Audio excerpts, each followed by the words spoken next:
Committee تھی اس نے یہ طے کر لیا کہ کیوں نہ بریدہ یہ جو جگہ ہے یہ دکان ہے اسے خرید لیا جائے. انہوں نے جا کر بات کی کہ جناب ہم یہ دکان خریدنا چاہتے ہیں. مالک سے بات ہوئی, انہوں نے کہا ٹھیک ہے بتائیے کیا قیمت لگائیں گے.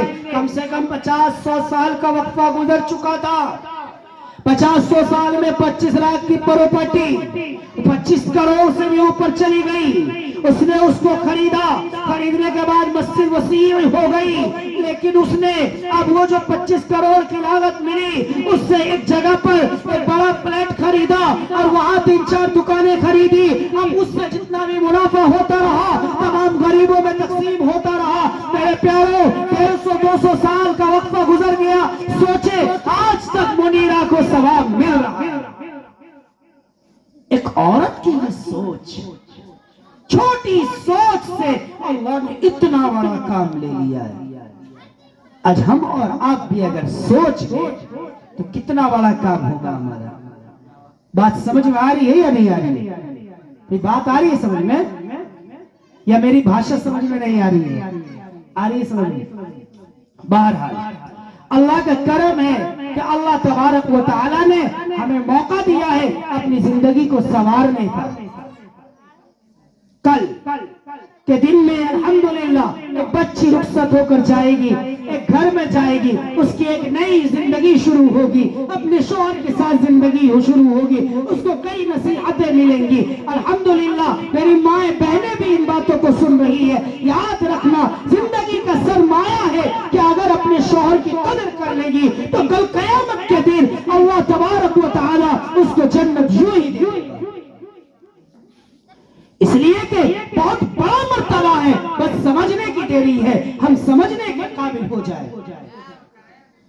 آج کے زمانے کے اندر ہم اور آپ کو عقل و شعور سے اللہ نے نوازا ہے, اس لیے ہم ایسی محفلوں میں بیٹھ جاتے ہیں. جس کے پاس عقل و شعور نہ ہو وہ کہاں بیٹھے ایسی محفلوں میں.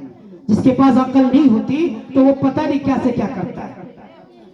2-3 دن پہلے کی بات ہے, پٹنہ شہر پٹنہ اسٹیشن پر ایک شخص پاگل گھوم رہا تھا. پتہ ہے کیا حرکت کی ہے؟ راجدھانی ایکسپریس میں ڈنڈا لے کر مار مار کے شیشے پھوڑ.